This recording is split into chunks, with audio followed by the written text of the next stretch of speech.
சுவாமி. அப்பா நீர் கர்த்தாவே துதிக்கு பாத்திரர் ஆண்டவரே சுவாமி. உம்மை நாங்கள் போற்றி பாடுகிறோம். ஹல்லேலூயா. நன்றி நன்றி தகப்பனே. ஸ்தோத்திரம் ஸ்தோத்திரம் கர்த்தாவே. இஸ்ரவேலின் தேவனை போற்றி பாடுவோம் ராஜனை. உலகை மீட்ட கர்த்தரை ஸ்தோத்தரிப்போம் என்றுமே. இஸ்ரவேலின் தேவனை போற்றி பாடுவோம் ராஜனை. உலகை மீட்ட கர்த்தரை ஸ்தோத்தரிப்போம் என்றுமே.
நன்றி செலுத்துகிறோம் அப்பா சுவாமி.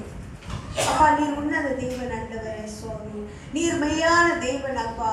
நீரே சிருஷ்டிப்பின் தேவன் கர்த்தாவே. நீரே ரட்சிப்பின் தேவன் கர்த்தாவே சுவாமி. எங்களுடைய ரட்சிப்பு உம்மால் கர்த்தாவே வந்தது ராஜா ஆண்டவரே சுவாமி. நீர் கர்த்தாவே எங்களுக்காக இந்த உலகத்துக்கு வந்ததால் கர்த்தாவே சுவாமி எங்களுக்கு மீட்பு உண்டானது ராஜா. நன்றி செலுத்துகிறோம் அப்பா. நன்றி ராஜா. தேவனே உமக்கு நன்றி செலுத்துகிறோம். ஹல்லேலூயா. கர்த்தர் செய்த நன்மைகளை நினைத்து நாம் நன்றி செலுத்தி தேவனுக்கு நாம் ஆராதனை செலுத்துவோம். ஹல்லேலூயா. ஸ்தோத்திரம் கர்த்தாவே. ஆத்துமாவே நன்றி சொல்லு முழு உள்ளத்தோடு. ஆத்துமாவே நன்றி சொல்லு முழு உள்ளத்தோடு.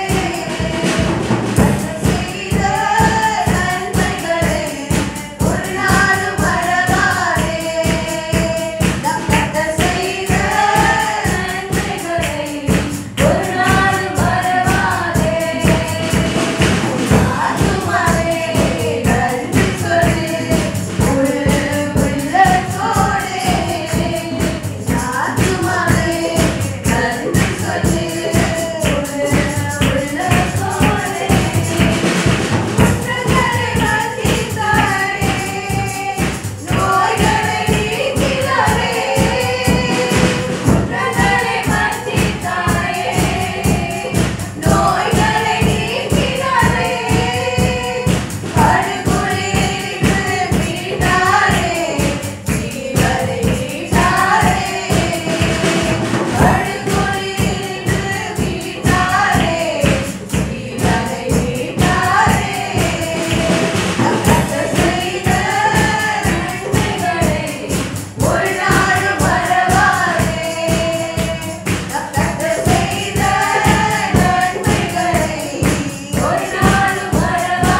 நீர் செய்த நன்மைகள் கர்த்தாவே எண்ணில் அடங்காதது ஆண்டவரே சுவாமி. இந்த வருடம் முழுவதுமாய் கர்த்தாவே அப்பா நீர் எங்களை நடத்தி வந்திருக்கிறீர் ஆண்டவரே. எத்தனையோ கர்த்தாவே ஆண்டவரே கஷ்டங்களையும் நஷ்டங்களையும் கர்த்தாவே ஆண்டவரே சந்தோஷங்களையும் துக்கங்களையும் கர்த்தாவே அப்பா நாங்கள் ஏந்தி இந்த வருடம் முழுவதுமாய் முடிக்கும்படியாய் கர்த்தாவே அப்பா சுவாமி இதோ வருடத்தின் கடைசி வாரத்திலே நாங்கள் இருக்கிறோம் ஆண்டவரே சுவாமி. நீர் இப்படியாய் எங்களை நடத்தி வந்திருக்கிறீரே உமக்கு நன்றி நன்றி தகப்பனே. அப்பா இதோ கர்த்தாவே நீர் எங்களை ஆறுதல் படுத்தி எங்களை தேர்தல் படுத்தி ராஜா எங்களை ஆற்றி தேற்றி கர்த்தாவே சந்தோஷத்தையும் கர்த்தாவே சமாதானத்தையும் நீர் கர்த்தாவே எங்களுக்கு நீர் கொடுக்கிறதற்காக உமக்கு நன்றி செலுத்துகிறோம் ஆவியானவரே. அப்பா உம்மை நாடி நாங்கள் வந்திருக்கிறோம் ஆண்டவரே. ஒருபோதும் கைவிடா தேவன் நீர் ஆண்டவரே. நீர் எங்களை நடத்துகிறதற்காக உமக்கு நன்றி நன்றி செலுத்துகிறோம். ஹல்லேலூயா. மகிமை மாட்சிமை நிறைந்தவரே மகிழ்வுடன் தொழுதிடுவோம். மகிமை மாட்சிமை நிறைந்தவரே மகிழ்வுடன் தொழுதிடுவோம். பரிசுத்த தேவனாம் இயேசுவை பணிந்தே தொழுதுவோம். பரிசுத்த தேவனாம் இயேசுவை பணிந்தே தொழுதுவோம். மகிமை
ராஜா. நீர் அங்கே வரும்போது கஷ்டம் இல்லை ராஜா, அப்பா துக்கம் இல்லை ஆண்டவரே சுவாமி. நீர் வந்த இடம் கர்த்தாவே அங்கே மகிழ்ச்சி ஆண்டவரே, அங்கே சந்தோஷம் கர்த்தாவே, அங்கே குதூகலம் ஆண்டவரே சுவாமி, அங்கே கர்த்தாவே ஆர்ப்பரிப்பு கர்த்தாவே சுவாமி.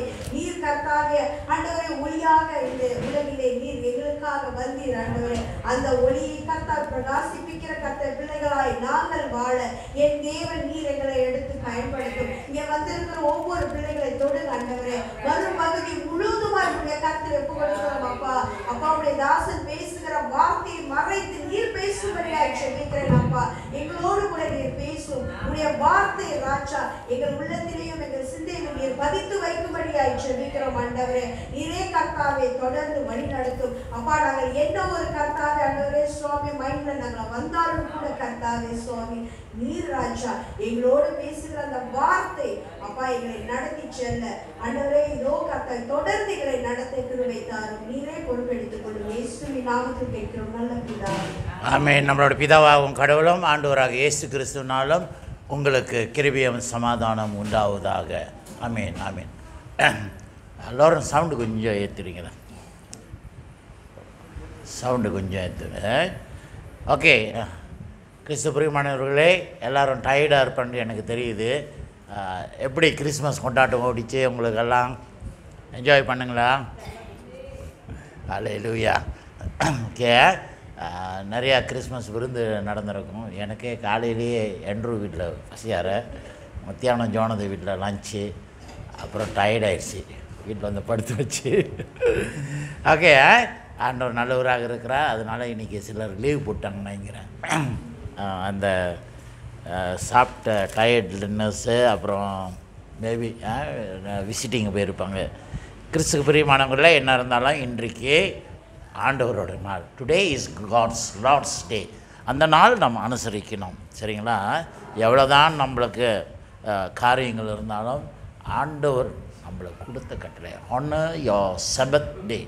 அந்த ஓய்வு நாள் அன்றைக்கு நம்ம கனப்படுத்தணும். சரிங்களா? அது ஆண்டவரோட நாள். வாரத்தில் 7 நாளில் 6 நாள் ஆண்டவர் நம்மளையும் குடும்பத்தையும் ஆசீர்வதிக்கிறார், பாதுகாக்கிறார். Jadi dalam seminggu 6 hari Tuhan merestukan kita, beliau memberi segala kebaikan untuk kita, dia menjaga kita. Jadi hari ke-7 adalah hari kepada Tuhan Yesus. Sebab itu kita datang gereja untuk bersyukur kepada Tuhan kerana segala kebaikan yang Tuhan Yesus bagi pada kita.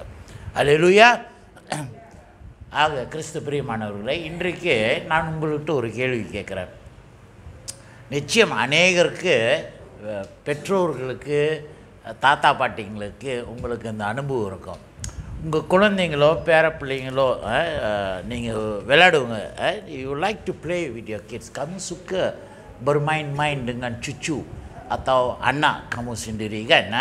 Jadi dalam satu permainan yang kita selalu suka buat adalah kita suka melambungkan mereka ke atas. Ada kata அந்த அனுபவம் இருக்குதுங்களா?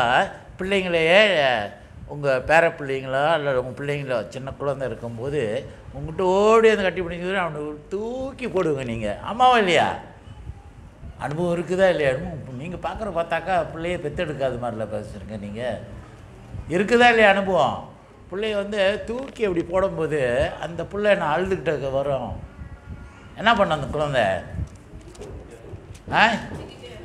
சிரிச்சுக்கிட்டே வரும். ஏன் அந்த குழந்தை சிரிக்குது? எதனால்? என் தாத்தா பிடிப்பார், என் அப்பா பிடிப்பார், அந்த ஒரு விசுவாசம் அந்த பிள்ளைக்கு இருக்குதா இல்லையா? அப்படி தூக்கும் பொழுது சிரிச்சுக்கிட்டு வரும் பிள்ளை. நம்மளும் நினைமோ பிள்ளை ரொம்ப என்ஜாய் பண்ணது இன்னும் வேகமாக தூக்கி போடுவோம், இன்னும் உயரமாக தூக்கி போடுவோம். ஆமாம் இல்லையா? இது ஒரு விளையாட்டு. Jadi kita suka melambungkan anak kita ke atau cucu kita kerana kita dapati bila kita melambung anak kita, dia akan senyum, dia akan ketawa bila dia turun. Dia ketawa. Jadi kita pun tengok, anak saya sukalah, kita lagi tinggi kita melambungkan dia. Faham?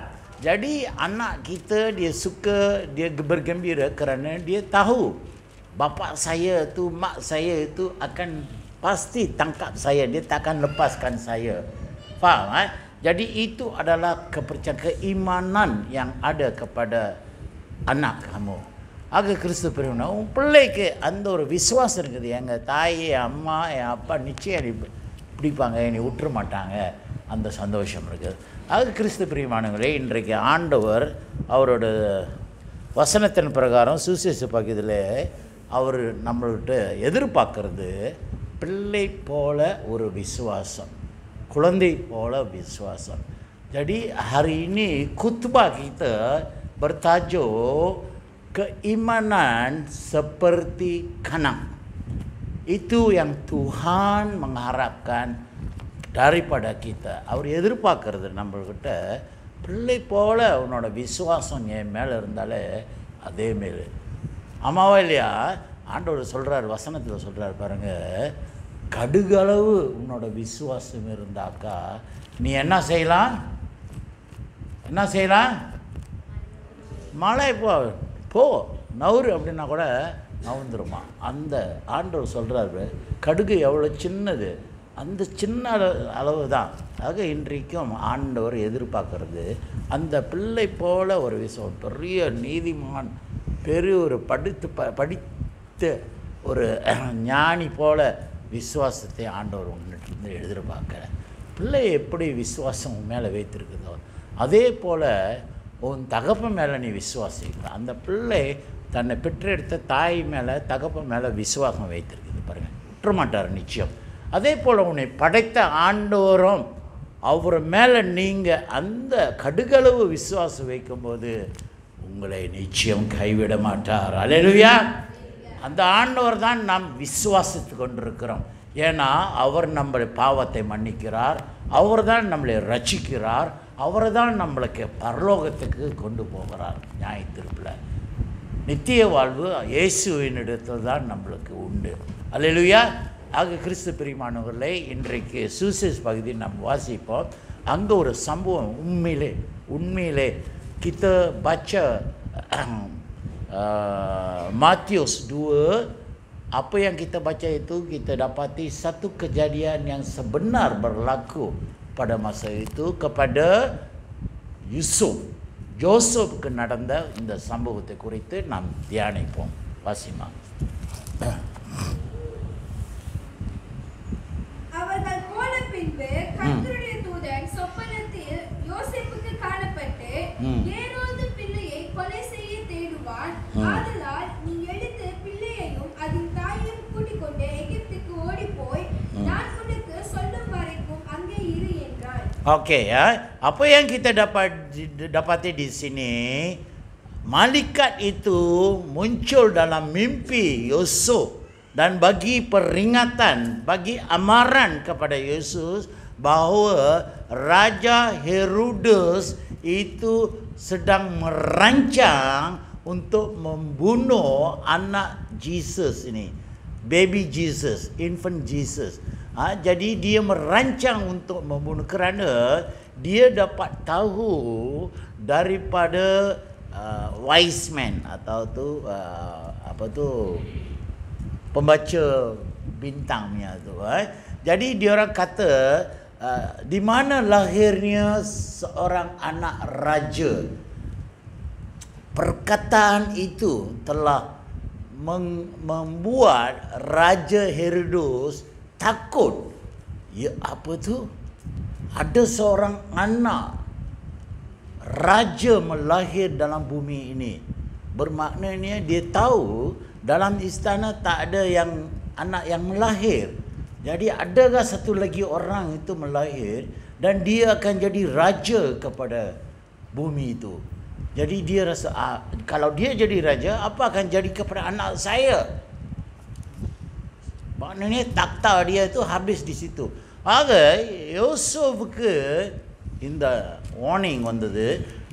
அதாவது ஏரோது ராஜா திட்டம் போடுறான் இந்த குழந்தையை ஏன்னா சாஸ்திரிகள், ஞான சாஸ்திரிகள் வந்து ஏரோதுக்கிட்ட கேட்குறாங்க, நாங்கள் வானத்திலே ஒரு நட்சத்திரம் பார்த்தோம், இந்த பூமியிலே ஒரு ராஜா குழந்தை பிறந்திருக்குது, அந்த குழந்தை பார்க்க நாங்கள் வந்திருக்கிறோம்ட்டு ஏரோது ராஜா அரண்மனையில் போய் கேட்குறாங்க. அப்போ ஏரோது ராஜா பயந்துட்டான். அரண்மனையில் யாரும் பிள்ளை பிறக்கலையே, அப்போ இங்கே ஒரு பூமியிலே ஒரு ராஜா பிறக்கிறனா, அப்போ என்னோட அதிகாரம் என்னோட பரம்பரை என்ன ஆகுறது, என் பிள்ளை அடுத்தது ராஜா ஆகணுமே, இன்னொரு ராஜா பிறந்துறானாக்கா எப்படி முடியாது. அப்போ அவன் பிளான் பண்ணுறான். அந்த ஞான சாஸ்திரிகிட்ட நீங்கள் போய் தேடுங்க எங்கன்ட்டு, நானும் வந்து வணங்குறேன் அப்படின்ட்டு இவன் பிளான் பண்ணுறான். ஆனால் அங்கே என்ன நடக்குதுன்னா, இங்கே ஞான சாஸ்திரிகளே ஏரோட திட்டம் தெரிஞ்சு திரும்பி வந்து பார்த்துட்டு, குழந்தை இயேசு பார்த்துட்டு வந்து ஏரோது ராஜாவோட சொல்லலை இங்கே தான் அந்த குழந்தை இருக்குதுன்ட்டு. அவனுங்க வேறு வழியாக கிளம்பிட்டான். அப்போ ஏரோதுக்கு தெரிஞ்சு என்னை ஏமாற்றிட்டானுங்க இவனுங்க. அப்போ அவன் பிளான் பண்ணுறான். என்னம்மா பிளான் பண்ணுறான்?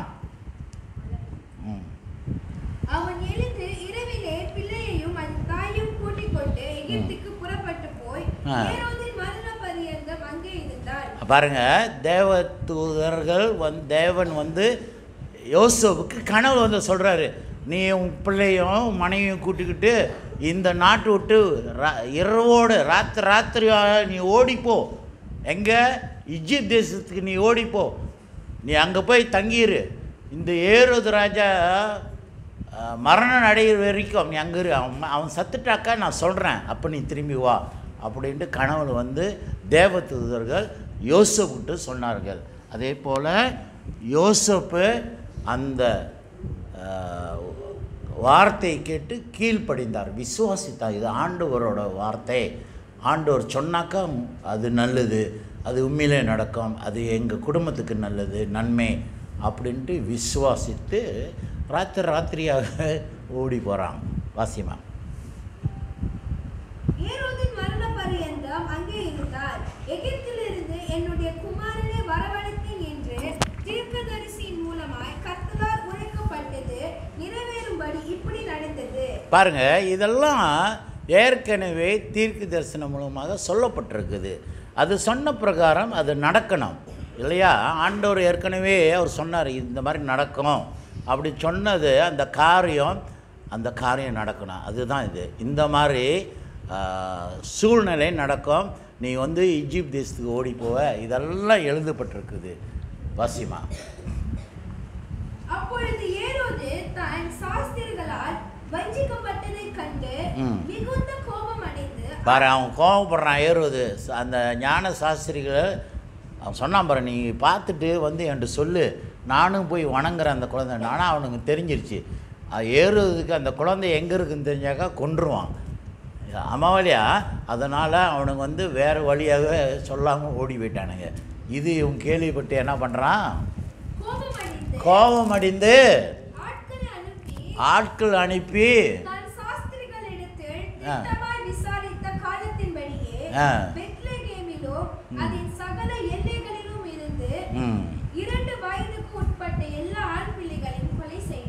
பாருங்க, அவனை ஏமாத்திட்டு போயிட்டானுங்க. அப்போ இந்த குழந்தைய வந்து உண்மையிலே ராஜாவாக வரப்போகுது. ஆக அவன் பிளான் பண்ணுறான். அவனுக்கு அந்த விஷயம் கேள்விப்பட்ட நாட்களிலிருந்து, அந்த நட்சத்திர பார்த்த நாட்கள்லேருந்து ஒரு லெபெக்குரான் கணக்கு பிரகாரம் ஒரு 2 வயசு கீழே இருக்கும் அந்த குழந்தைகள். அப்போ அவன் என்ன பண்ணுறான், எந்த அந்த குழந்தைன்னு தெரியாமல் அந்த பெத்லேம் தேசத்தில் பக்கத்தில் உள்ள நாட்டில் எல்லா குழந்தைகளும் 2 வயசு கீழே உள்ள குழந்தைங்க எல்லாத்தையும் கொன்று விட்டுருங்க, சாவடிச்சிடுங்க அப்படின்ட்டு ஏரோது ஒரு கட்டளை விடுறான். அதே போல் எல்லா பிள்ளைகளையும் கொல்லப்படுது, சாவடிச்சிடுறாங்க. ஆனால் இது நடக்கணும்னு தெரிஞ்சு தான் தேவதூதர்கள் யோசேப்போட கனவுல வந்து சொல்லி யோசேப்பு இரவு ராத்திரியாக ஓடி போயிட்டான். எங்கே ஓடி போயிட்டான்? எகிப்து தேசத்துக்கு. அப்புறம் புலம்பலும் அழகையும் மிகுந்த துக்கம் கொண்டாலுமாகிய கூக்குரல் ராமாவிலே கேட்கப்பட்டது. ராகேல் தன் பிள்ளைகளுக்காக அழுது அவைகள் இல்லாதபடியால் ஆறுதல் அடைந்திருக்கிறாள் என்று எரேமியா தீர்க்கதரிசியினால் உரைக்கப்பட்டது அப்பொழுது நிறைவேறிற்று. பாருங்க, இதுவும் இந்த குழந்தைகள் கொல்லப்படுது. அதனால பெற்றவங்க எல்லாம் கண்ணீர் விட்டு அழுகுறாங்க. ஒரே புலம்பல் அந்த தேசம் முழுதும். இந்த சம்பவம் கூட தீர்க்க தரிசனமாக எரேமியா தீர்க்க தரிசனம் தீர்க்கதரிசி அப்பயே அவர் உரைக்கப்பட்டது, அப்பயே சொன்னார் இந்த மாதிரி சம்பவம் நடக்குதுன்ட்டு. அந்த சம்பவம் தான் இப்போ ஏரோது மூலியமாக நடந்திருக்குது. சொன்ன வார்த்தை நடக்குது. புரியுதுங்களா? இது ஆண்டவருக்கு தெரியும் இந்த மாதிரி பொல்லாப்பு, இந்த மாதிரி கெட்ட காரியங்கள் நடக்கும். அது முன்னுக்கு உரைக்கப்பட்டிருக்குது, அது சொல்லப்பட்டிருக்குது, அது நடந்தது. எரேமியா தீர்க்கதரிசி சொன்ன பிரகாரம் அது நடந்தது. தொடர்ந்து ஏரோது இறந்த பின்பு கர்த்தருடைய தூதன் எகிப்திலே யோசேப்புக்கு சொப்பனத்தில் காணப்பட்டு, நீ எழுந்து பிள்ளையையும் அந்த தாயையும் கூட்டிக் கொண்டு இஸ்ரவேல் தேசத்துக்கு போ, பிள்ளையின் பிராணனை வாங்க தேடினவர்கள் இறந்து போனார்கள் என்றான். பாருங்க, இப்போ இரண்டாவது தரமாக யோசேப்பு கனவுல சொப்பனத்தில் தேவதூதர்கள் திரும்பி வந்து சொல்கிறாங்க. அதாவது இப்போ ஏரோது sudah mati, bahwa Herod sekarang sudah mati. Saya bagi amaran dan arahan supaya kamu tinggal di Mesir sehingga Herod meninggal. Selepas Herod meninggal, saya akan panggil balik kamu ke bumi Israel. Sekarang Herod sudah mati, jadi malaikat itu muncul dalam mimpi Yusuf dan beritahu Yusuf, sekarang Herod sudah mati, kamu baliklah kepada பூமி Israel itu. ஆக கிறிஸ்து பிறகு இதுவும் ஆண்டவரால் தீர்க்க முடிவு பண்ண ஒரு சம்பவம். ஆக இங்கே யோசேப்பு என்ன செய்கிறார்? தேவதூதர்கள் ஆண்டவர் மூலியமாக சொன்னப்பட்ட காரியத்தை அவர் விசுவாசித்தார். இது ஆண்டவரோட வார்த்தை. ஆண்டவரோட வார்த்தைக்கு யோசேப்பு கீழ்ப்படிந்து அப்போ அவர் திரும்பியும் இஸ்ரேலுக்கு வரும்போது அங்கே என்ன நடக்குது? வாசிமா. அவன் எழுந்து பிள்ளையையும் அதன் தாயையும் கூட்டிக் கொண்டு இஸ்ரவேல் தேசத்திற்கு வந்தான். ஆகிலும் அர்கலாயு தன் தகப்பனாகி ஏரோதின் பட்டத்துக்கு வந்து யூதேயாவில் அரசாளுகிறான் என்று கேள்விப்பட்டு அங்கே போக பயந்தான். அப்பொழுது அவன் சொப்பனத்தில் தேவனால் எச்சரிக்கப்பட்டு கலிலேயா நாட்டின் புறங்களிலே விலகி போய் நாசரேத் என்னும் ஊரிலே வந்து வாசம் பண்ணினான். நசரேயன் எண்ணப்படுவார் என்று தீர்க்கதரிசிகளால் உரைக்கப்பட்டது நிறைவேறும்படி இப்படி நடந்தது. ஆக இன்றைக்கு இங்கே நம்ம என்ன பார்க்குறோம்? யோசேப்பு வந்து பிள்ளையும் மரியாளுக்கு இஸ்ரேல் தேசத்துக்கு கொண்டு போகிறான் பாருங்க. ஆனால் அங்கே கொண்டு போகும்போது இடையில அவன் கேள்விப்படுறான். அதாவது இப்போ ஏரோது இறந்துட்டார், அடுத்த ஆட்சி ஆண்டு கொண்டிருக்கிறவன் அவனோட மகன்காரன், சரிங்களா? அவன் மகன் வந்து ஆண்டு கொண்டிருக்கிறான். ஆக இப்போ அவன் மகன் வந்து அவனும் கெட்டவனாக இருப்பானே, அந்த பயத்தினால இப்போ நம்ம என்ன பார்க்குறோம்? மகன் பேர் அச்சலியோஸ், அந்த யூதேய தேசத்தின் அரசனாக ஆண்டு கொண்டிருக்கிறான். ஆக அவனுக்கு பயந்து ஆண்டவர் தேவதூதர் மூலம் மீண்டும் எச்சரிக்கிறார். இப்போது அவன் ஆண்டு கொண்டிருக்கலாம், நீ ஜூடேயுக்கு போகாத, சரியா? பெத்லேயமுக்கு நீங்கள் போகாதுங்க, நீங்கள் வந்து கலிலேயாவுக்கு போங்கன்ட்டு கலிலேயா என்ற பட்டணத்தில் நசரேத் என்ற ஊருக்கு நீங்கள் போங்க அப்படின்னு சொன்னது. அதே பிரகாரம் யோசேப்பு கீழ்ப்படுகிறார். அங்கே போகாமல் யூதேயாவுக்கு போகாமல் நேராக இங்கே கலிலேயாவுக்கு போகிறார். போயிட்டு அங்கே போய் தங்குறாரு. அதனால தான் இயேசுவே, ஏன்னா அவன் நசரேத் ஊரில் தான் பட்டணத்தில் தங்குறார், கிராமத்தில்.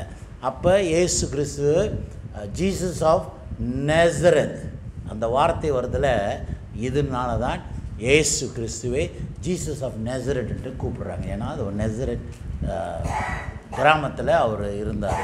He was called Jesus of Nazareth. Jadi apa yang kita dapati semasa Yusuf nak pergi ke Yudea, dia dapat tahu anak Herodos itu sedang bertakhta. Jadi dia takut pergi ke sana kerana anak pun mungkin seperti bapa dia, mungkin jahat seperti bapa.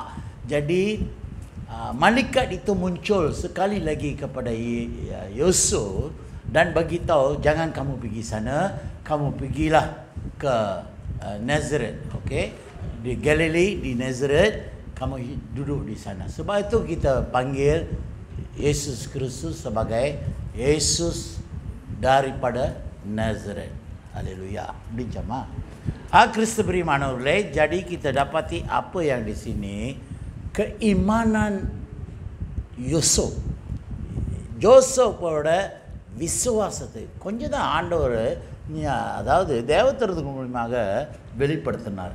அவர் கீழ்ப்படிந்ததுனால அவரும் அவரோட குடும்பம் காப்பாற்றப்பட்டிருக்குது. கிறிஸ்து பிரியமானவர்களே, இங்கே நம்ம பார்க்க வேண்டிய சில காரியங்கள் ஆராய்ஞ்சு பார்த்தாக்கா, யோசேப்புன்றது ஈஜிப்ட் தேசன்றது ஒரு சம்பந்தம் இருக்குது. There is a connection between the name of Joseph and the country of Egypt. Egypt தேசத்தினாலே நம்ம பார்க்குறோம் இந்த இஸ்ரேல் மக்கள் காப்பாற்றப்பட்டிருக்கிறார்கள். they are been saved. First நம்ம பார்க்குறோம் பழைய ஏற்பாடு யோசேப் தெரியும் தானே. யோசேப்பு இஜிப்ட் தேசத்தில் அவர் என்ன அதிகாரியாக இருந்தார்? who was Joseph in the country of Egypt? அவனை ஒரு அடிமையாக தான் விற்றாங்க. ஆனால் அடிமையாக இருந்த யோசேப்பு என்ன பதவிக்கு வந்தான்? he was almost a prime minister. ஒரு அதிகாரம். பார்வோ அவனுக்கு ஒரு அதிகாரம் கொடுத்தாரு. ஏன்னா யோசேப் அவனும் கனவு கண்டான். he can interpret dreams. இந்த நம்ம புதிய ஏற்பாடு யோசேப்பும் ஆண்டவர் சொப்பனத்தின் மூலியமாக விசித்து சொன்னார். அதே போல் பழைய ஏற்பாடு யோசேப்பும் சொப்பனத்தை அவர் சொல்லுவார், அதோட அர்த்தம் எல்லாம். ஆக இங்கே நம்ம பார்க்குறோம் பார்வோ கண்ட கனவுகள் யோசேப்பு இன்டர்பிரேட் பண்ணுறாரு. அதாவது இந்த தேசத்தில் என்ன உண்டாகுமா?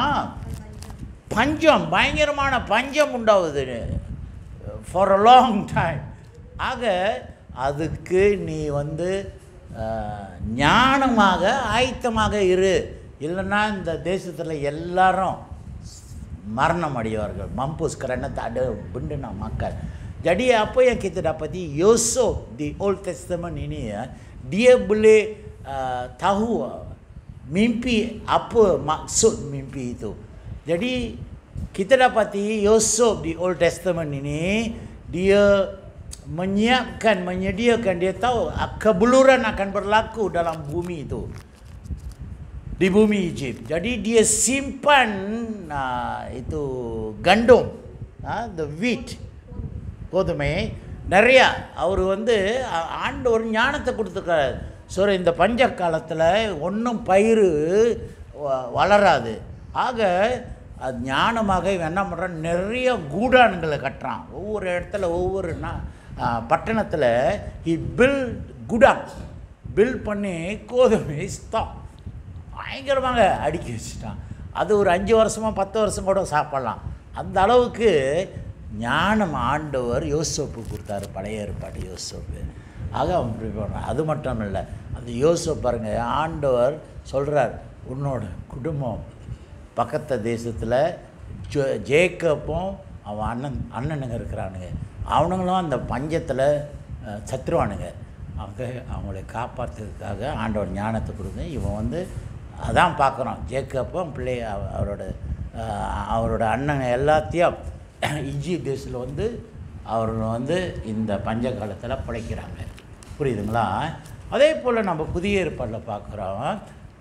புதிய ஏற்பாடு யோசேப்புக்கு ஆண்டவர் ஞானத்தை கொடுக்குறார், எச்சரிக்கிறார், இது நடக்கண்ட. அது ஞானமாக விசுவாசத்தோடு செய்ததுனால பழைய ஏற்பாடில் யோசேப்பு விசுவாசித்து கீழ்ப்படைந்ததுனால அந்த பஞ்ச காலத்தில் எல்லாரும், அந்த தேசத்தில் உள்ள எல்லாரும் பிழைச்சாங்க. அதே போல் இன்றைக்கு புதிய ஏற்பாடு யோசேப்பும் நம்ம பார்க்குறோம், ஆண்டவருக்கு கீழ்ப்படைந்ததுனால அவரும் பிள்ளையும் மனைவியும் குடும்பமும் காப்பாற்றப்பட்டது. ஆக ஆண்டவரோட வார்த்தைக்கு நம்ம கீழ்ப்படிய வேண்டும், ஆண்டவரோட வார்த்தைக்கு நாம் விசுவாசிக்க வேண்டும். பெருசாக ஒன்றும் ஆண்டவர் கேட்கல. விசுவாசத்தினால யார் பிழைக்கிறா? நீதிமான் பிழைக்கிறார். நீங்கள்லாம் ஆண்டவர் இயேசு தேவன் என்று விசுவாசித்தாலே நீங்கள்லாம் நீதிமானுங்க. சிலர்களே நான் தான் நீதிமான்னு சொல்லிகிட்டு இருக்கிறானுங்க, சரியா?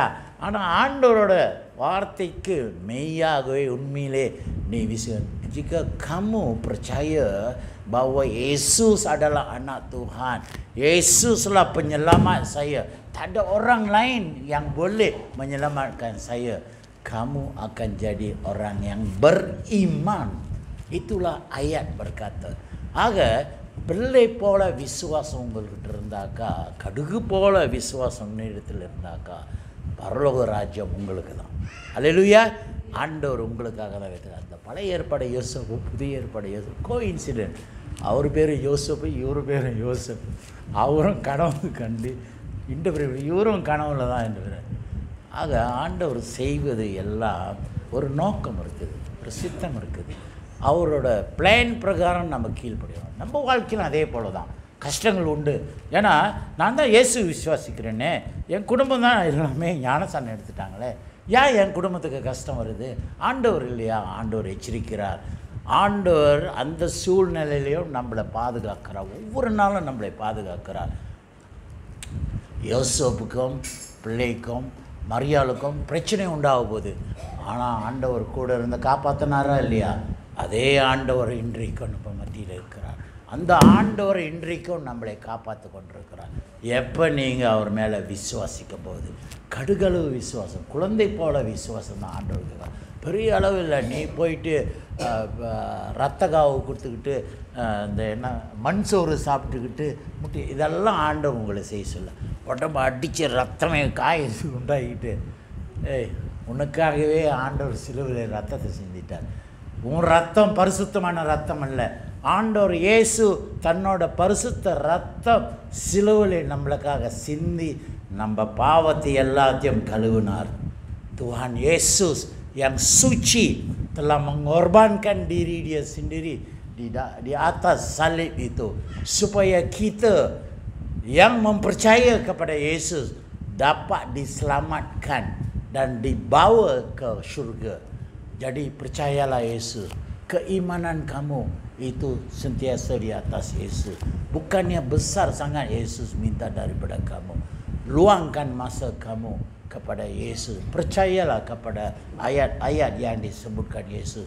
Pasti Tuhan, walaupun kamu dalam kesengsaraan, kamu dalam kesakitan, kamu dalam bermasalah, percaya Yesus ada. ஆண்டவர் இயேசு இருக்கிறார். எந்த சூழ்நிலைக்குள்ளும் நீங்கள் விழுந்தாலும் ஆண்டவரை நீங்கள் நம்பி ஆண்டவர் மேலே விசுவாசம் வைத்து நீங்கள் அவரோட வார்த்தைக்கு கீழ்ப்படிந்து நடக்கும்போது, சொன்னபடி நீங்கள் செய்யும்போது, நிச்சயமாக அந்த ஆண்டவர் உங்களை கைவிட்டு வேடிக்கை பார்க்குற தேவன் நம் தேவன் அல்ல. என் பிள்ளை அப்படின்ட்டு அவர் உங்களை அந்திக்கிறார். அதனால தான் ஆண்டவர் சொல்கிறேன், யார் ஒருவன் ஆண்டவர் இயேசு தேவன் என்று விசுவாசிக்கும் போது நம்மளுக்கு அந்த அங்கீகாரம் ஆண்டவர் கொடுக்குறார். நீ என் பிள்ளை, நீ you are my child, kamu adalah anak kamu. Tuhan Yesus mengiktirafkan kamu sebagai anak dia. Percayalah, masa itu dah tiba bila-bila Tuhan Yesus akan datang dan akan mengadilikan kita. நம்மளை நியாய தீர்க்க போறார். அந்த நியாய தீர்ப்புக்கு நம்ம தகுதியாக நிற்க வேண்டும். ஆண்டவரே, நான் எந்த சூழ்நிலைக்குள்ளே தள்ளப்பட்டாலும், எந்த பிரச்சனைக்குள் தள்ளப்பட்டாலும், ஆனால் நீதான் தேவன் என்று நாம் வாயால் நாவால் நாம் அறிக்கை விட வேண்டும். கர்த்தர் நம்மளோடு இருக்கிறார். யோசேப்புக்கும் அவர் குடும்பத்தையும் காப்பாற்றின ஆண்டவர் இன்றைக்கும் நம்மளையும் நம் குடும்பத்தையும் தொடர்ந்து ஆண்டவர் காப்பாற்ற வராங்க. ஆமென். ஜெபம் செய்வோம். அன்பின் ஆண்டவரே, இன்று நீ கொடுத்த வார்த்தைக்காக நாங்கள் நன்றி செலுத்துகிறோம். தேவனே, முக்கியமாக உன்னோட வார்த்தையின் பிரகாரம் நாங்கள் கீழ்ப்படியுள்ளாக எங்களையும் என் குடும்பத்தையும் என் பிள்ளைகளையும் ஆண்டவரை நீ பாதுகாத்து கொள்ளுங்கள். நீ வருகின்ற தேவன், உன் வருகைக்காக நாங்கள் ஆயத்தமாக இருக்க எப்போதும் நீங்கள் ஆசீர்வதியும் தேவன். பின் வாங்கி போகாதபடி எங்களை பலப்படுத்தும். கர்த்தர் நீ நல்லவர், நீர்தான் தேவன் என்று நாங்கள் விசுவாசிக்கிறோம். Kamulah Tuhan Yesus yang kita percaya. Kamulah yang akan membawa kita ke pintu syurga. Dunia ini bukannya rumah kita.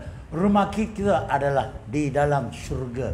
Kita menanti kamu supaya membawa kita ke rumah yang kamu sediakan untuk kita.